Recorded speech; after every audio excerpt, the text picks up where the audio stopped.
Gusto mo bang malaman paano mo mapapabili ang mga prospects mo? Gusto mo bang malaman kung paano ka makakapag-close ng maraming sales? Yan mismo ang malalaman mo dito sa video na to. At pag tinapos mo tong video na to, alam mo na kung paano mo mapaparami ang sales ng negosyo mo.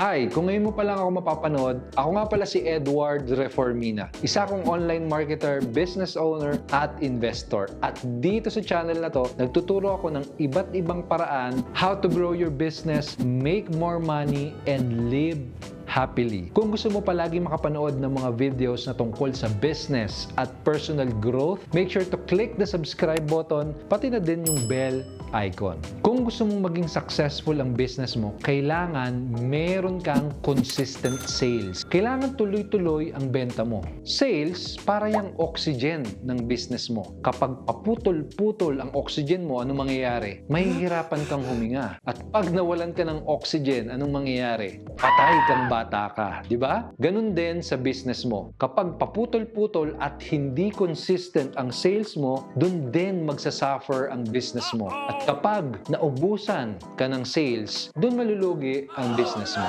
Pero huwag kang mag-alala dahil in this video, I will share with you yung 5 powerful tips and strategies how to make people buy and how to close the sales. Abangan mo yung tip number 5 kasi yun yung napaka-effective na paraan para magkaroon ng maraming sales na ginagamit ko in my own business. And by the end of this video, malalaman mo na paano mo mapapabili ang mga prospects mo at paano ka makakapag-close ng maraming sales. Pag tinapos mo tong video na to, sasabihin ko din sa iyo kung paano mo mada-download yung mismong script outline at template na gamit ng team ko sa pag-close ng sales. Question, gusto mo bang ma-download ng libre yung script outline at yung template na yon ng selling script namin? If yes, panoodin mo hanggang sa dulo itong video na ito. Simula na tayo. Tip number 1, focus on their problems. Tayong mga tao, lahat ng binili natin ay mga solusyon lamang. Ibig sabihin, binili natin yung mga bagay na binili natin dahil mayroon tayong problema na gustong masolusyonan or gustong masolve. For example, kung ang problema mo ay nagugutom ka, ang solusyon na bibilin mo ay pagkain. Kakain ka sa fast food, sa restaurant, o kaya naman o-order ka sa Grab. Problem solved. Kung ang problema mo naman ay naboboring or naiinip ka, ang solusyon na bibilin mo ay entertainment. Manonood ka ng sine, Netflix, problem solved. Kung ang problema mo naman ay mabahong kilikili, ang solusyon na bibilin mo ay deodorant. Problem solved. In short, lahat ng produktong bumibenta ay solusyon lamang sa mga problema. Sa business mo, kailangan alam na alam mo kung anong problema ng mga prospects mo. At ikaw, pag ang bukang bibig mo ay kung paano mo matutulungan ang mga prospects mo sa pag-solve ng problema nila, you will grab your prospects' attention. Doon mo sila mapapabili. Ang common mistakes ng mga businesses at sellers ay masyado silang nakafocus sa mga features ng produkto nila. For example, ay yung mga taong nagbebenta ng supplements. Nakafocus sila sa ingredients ng products nila, sa features at hindi sa benefits. Yung mga nag-aalok ng insurance, nakafocus sa company profile at background ng company nila. Tandaan mo, walang pakialam ang mga prospects mo sa products mo at sa company mo. Ang mahalaga sa kanila ay masolve nila ang mga problema nila. Tanungin kita, ano-ano yung mga problema na kayang masolve ng products or services mo? Kaya bang masolve ng products mo ang health problems nila? Pues, sabihin mo yon sa kanila. Kaya bang masolve ng products mo ang beauty problems nila? Pues, sabihin mo yon sa kanila. Kaya bang masolve ng products mo ang financial problems nila? Pues, sabihin mo yon sa kanila. Tip number 2, add freebies and bonuses. Sino ba naman ang ayaw ng libre? Lahat tayo mahilig sa mga freebies at bonuses. Tama? Ganun din ang mga prospects mo. Kaya ang pangalawang tip ko sa iyo ay magdagdag ka ng mga perks, bonuses or freebies kasama ng iyong produkto. Gustong-gusto yan ng mga buyers. Kasi pakiramdam nila na mas nakakasulit sila doon sa binili nila. Pakiramdam nila worth it yung ginastos nila. Kaya mas tataas ang tsansa na bibili ang mga tao sa iyo kung may additional bonuses at freebies kang binibigay sa mga prospects mo. Meron ka bang additional benefits na pwedeng i-offer? Pwede ka bang magdagdag ng mga freebies? How about bonuses? Pwede mo bang gawing libre na lang ang delivery, free delivery? Pwede ka bang mag-alok ng extended warranty o kaya naman free trial period? Depende yan sa business mo at sa binibenta mo. Pero ang gagawin mo, dadagdagan mo yung benefits na makukuha ng mga prospects mo. Ito yung isa sa mga napaka-effective na strategy na ginagamit namin. Marami kaming binibigay na bonuses at additional services sa mga nagiging customers namin. And to be honest, minsan nga mas valuable pa yung mga bonuses na binibigay namin kumpara do sa products na binabayaran ng mga customers namin. Kaya ang feeling ng mga prospects namin ay sulit na sulit yung binayaran nila. Tip number 3, answer the main objections.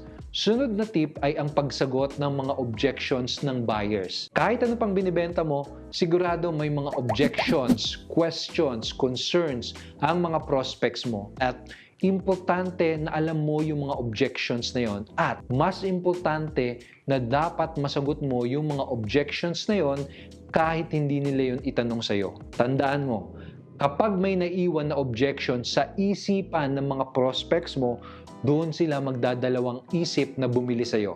Teka, pwede ngang nasa isip mo, Edward, nakakakabay ang pagsagot ng objections. Pwede bang wag na lang pag-usapan yung mga objections na yan? Alam mo ba na magandang sign ang mga objections? Kasi ibig sabihin nun ay seryoso ang buyer mo doon sa in-offer mo. Kung wala yung tanong at kung wala yung objections, ibig sabihin hindi yan interesado. Ang isa sa mga goals mo kapag nagpipitch ka na or kapag nagpe-present ka na ay masagot lahat ng mga top objections ng mga prospects mo. Ako, ang ginagawa ko, nililista ko isa-isa lahat ng mga top objections or common objections ng mga prospects ko. Tapos, during the pitch, during the presentation, isa-isa kong sinasagot lahat ng mga top objections na yon. Hindi ko na inaantay na tanungin pa nila. Ako na mismo ang nagkukusa at nauuna na sagutin yung mga objections na yon. Para pagdating sa dulo ng pitch, pagdating sa dulo ng presentation, wala na halos concerns yung mga prospects ko. Ang tanong na lang nila sa huli ay paano bumili or paano magbayad. Gusto mo din ba na ganon? Pues, answer their objections. Objection ba ng mga prospect mo ay, ang mahal naman? Pues, sagutin mo yun. Explain mo sa kanila bakit worth it at bakit sulit ang produkto mo. Question ba ng mga prospect mo ay, safe ba yung produkto mo? Sagutin mo yun. Explain mo sa kanila kung gaano ka-safe yung produkto mo. Question ba ng mga prospect mo ay, effective ba talaga yung produkto mo? Pues, sagutin mo yon, explain mo sa kanila kung gaano ka-effective ang produktong binibenta mo. Question ba ng prospect mo ay, pautangin mo na lang ako para makabili ako sa'yo? Ay, ibang usapan na yon, di ba? Hindi mo na kailangang sagutin yon. Anyway, kung gusto mong matutunan paano sumagot ng objections, meron akong ginawang video kung saan tinuro ko yung simple process, simple steps na ginagamit ko para sumagot ng kahit na anong klaseng objections. Mag-iiwan ako ng link sa baba o kaya naman pwede mong i-click itong video na ito para matutunan mo yung process ng pagsagot ng objections. So far, alin dito sa tatlong mga tips na ito ang favorite mo at excited kang subukan at itry sa business mo? Sige nga, mag-comment ka sa baba ng video na ito. Tip number 4, tell stories. Maging makwento ka. Ito, napaka-powerful nito. Ito, tandaan mo. Facts tells, story sells. Stories are entertaining. At tayong mga tao, gustong-gusto natin na na-entertain tayo. Gusto natin nalilibang tayo. Kaya nga mas maraming gustong manood ng pelikula, mas maraming gustong manood ng telenovela kaysa magbasa ng libro. Ang pwede mong gawin, magkwento ka ng before and after stories ng mga clients mo. Meron ka bang clients na nagkaroon ng magandang results or experience dahil sa produkto or dahil sa service mo? Pues, ikwento mo yun. Maganda ba ang history or background kung bakit na-imbento or nagawa ang products mo? Pues, ikwento mo yun. Meron ka bang magandang motivation kung bakit mo ginagawa yung business mo, kung bakit mo binibenta yung produkto mo? Pues, ikwento mo yung pinaghuhugutan mo. Iniwan ka ba ng jowa mo? Iniwan ka ba ng boyfriend or ng girlfriend mo? Yun, wag mo nang ikwento yun, okay? Basta ang tandaan mo, kung gusto mong makinig ang mga prospects mo at kung gusto mong makommunicate ng mas epektibo ang kagandahan at ang benefit ng produktong binibenta mo, daanin mo na lang ito sa kwento. Tip number 5. Use urgency and scarcity. Para sa akin, ito yung isa sa pinaka-powerful na tip na pwede mong i-apply sa business mo. Maraming tao merong manyana or yung mamaya na habit. Mahilig silang magteka-teka. Mahilig silang ipagpaliban yung mga bagay na kaya naman nilang gawin ngayon na. Yung mga prospects mo, ganun din. Kahit interesado sila sa binibenta mo, minsan pinagpapaliban pa nila ang pagbili nila sa'yo. Kaya kailangan bigyan mo sila ng rason bakit nila kailangang bumili ngayon na. Now na. Pwede kang gumamit ng urgency at scarcity strategy. Coach, ano naman yung urgency at scarcity strategy na yan? Urgency, ang ibig sabihin ay limitadong oras. For example, kapag merong sale, 3 days sale only, 24 hours left. In short, urgency, pinagmamadali mo ang mga prospect mo na bumili kasi wala ng oras, matatapos na. Isa pang klase ng urgency ay kapag merong mangyayaring price increase. Pwede mong sabihin na you need to buy now dahil tataas na ang presyo in the next couple of days. Scarcity naman, ang ibig sabihin ay limitadong bilang. Madalas mong madidinig ito mula sa mga real estate agents. Example ng linya na maririnig mo sa kanila ay last couple of units na lang ang natitira tapos sold out na. O kaya naman, sa mga nagbebenta ng mga event tickets, sinasabi nila pag malapit ng ma-sold out yung mga tickets. In short, scarcity, pinagmamadali mo ang mga prospect mo na bumili kasi mauubos na. Apply mo ito dahil subok na effective itong mga strategy na ito. Thanks for watching this video. Para ma-download mo yung script outline at template na gamit ng team ko sa pag-close ng sales, may ilalagay akong link sa baba ng video na ito. I-click mo lang yon para ma-download mo ng libre yung document. Question: ikaw, meron ka bang additional tips na alam para makapag-close ng maraming sales? Share mo naman sa comment section sa ibaba.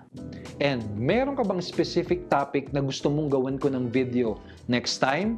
Meron ka bang content suggestion? Comment mo sa ibaba. Again, thank you for watching. This is Eduard Reformina. See you sa next video and be unstoppable.